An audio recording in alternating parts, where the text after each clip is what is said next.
All right, let's jump right in. I want you to just picture this for a second. Imagine waking up tomorrow morning with this deep, unshakable certainty that everything in your life is going to work out perfectly. Not because you have some magic crystal ball, but because you've made a fundamental decision, a choice, to act as if it always does. Now, this isn't just wishful thinking. It's a profound shift in how you operate, one that can literally reshape your reality from the inside out. I mean, really think about that. What if every delay, every challenge, every single unexpected curveball wasn't an obstacle at all? What if it was all a perfectly orchestrated part of a bigger plan? Always, always working for your highest good. That's the core question we're digging into. It's a simple idea, right? But it has the power to change absolutely everything. You know, for so many of us, our default setting is, well, it's fear. We live kind of paralyzed by uncertainty, always bracing for failure, stuck in these thought patterns that just keep us small. And instead of creating our experiences, we just end up reacting to them. We get trapped in a prison that we've built ourselves, with our own negative expectations as the bars. And this quote from Carl Jung just nails it. It reveals a massive truth. Our reality isn't objective. Our perception is an active sculptor. The world outside of you is constantly bending and molding itself to match the world inside you. The stories we tell ourselves, the assumptions we make, they aren't just little thoughts floating around. Oh no, they are the actual architects of our experience. So this really highlights the two fundamental paths we can take. When you're living from fear, you're always on the defense. You're reacting, you're seeing roadblocks everywhere, and you're asking that classic question, why me? But when you decide to live from trust, it flips the entire script. You start creating, you start seeing opportunities, and you start asking a much, much more powerful question. What is this preparing me for? Okay, so if our perception is the prison, then what's the key? Well, it's what some people call the principle of assumption. It's this radical idea that you can choose your reality by simply assuming with total, unwavering faith that it's already yours. And when you do that, your life actually begins to bend to match that assumption. And this brings us right to our core concept, acting as if. Now, let's be really clear. This is not about faking it till you make it. It's not pretending. It's way, way deeper than that. It's a deep internal shift. It's the practice of living from a state of complete certainty, of knowing, and embodying the feeling of your wish fulfilled before you have any proof of it in the outside world. And this really gets to the heart of the practice, something the mystic Neville Goddard emphasized all the time. The key isn't just thinking about the outcome. It's about cultivating the feeling of it right here, right now. Ask yourself, how would you feel if you were already successful, or deeply loved, or perfectly healthy? The goal is to feel that reality so intensely that it becomes more real to you than your current circumstances. And again, let's be crystal clear. This isn't about ignoring your problems. This is about a disciplined, intelligent kind of optimism.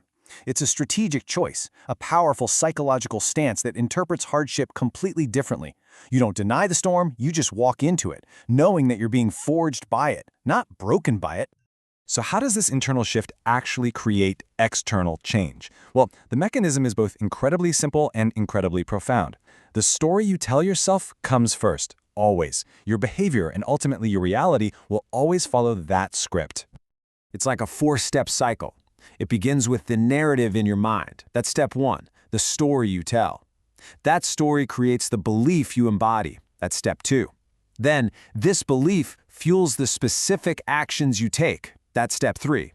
And finally, those actions, driven by that core belief, are what inevitably create the reality you experience. You see the chain reaction? If you want to change the outcome, you have to change the story. It's that simple. And this isn't just some philosophical theory. It has real, measurable effects on you. Dr. Joe Dispenza's work is all over this. When you start operating from trust, your nervous system literally relaxes. Your mind becomes clearer, your creativity starts to flow, and you begin seeing solutions where you once only saw problems. Your entire biology and psychology begin to align with success. Belief is the blueprint. There's no doubt about it. But action is the engine. You can't just sit there and think your way to a new life. That internal shift has to be followed by external movement. This is where belief becomes your reality. You know, we so often get this completely backwards, don't we? We wait to feel confident before we act. We're just waiting around for this magic feeling that, well, it rarely just shows up on its own. But here's the thing. confidence isn't a prerequisite. It's a consequence. It's born from action. It's born from the moment you decide to step forward, even with trembling knees, and act in spite of the fear.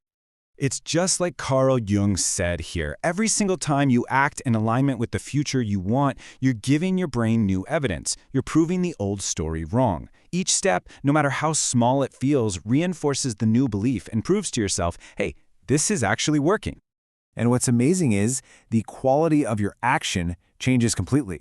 You're no longer taking those desperate, frantic steps that are fueled by fear and scarcity. Instead, you take inspired, aligned action that comes from a place of trust and abundance.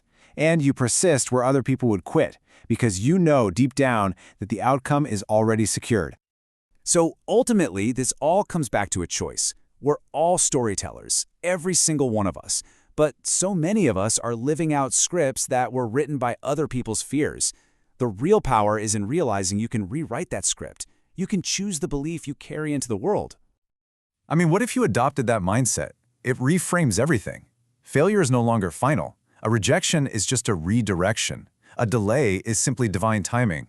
When you see life through this lens, you realize every single challenge is just a detour that's introducing you to a stronger version of yourself.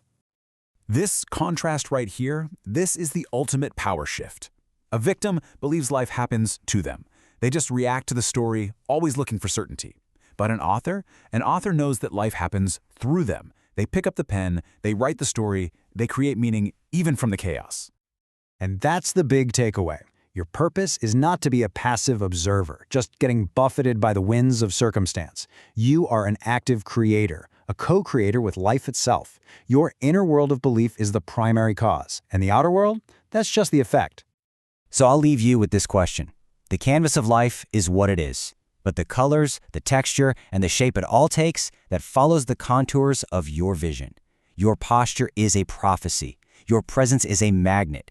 Your faith is a force that bends reality. So what story will you choose to believe today?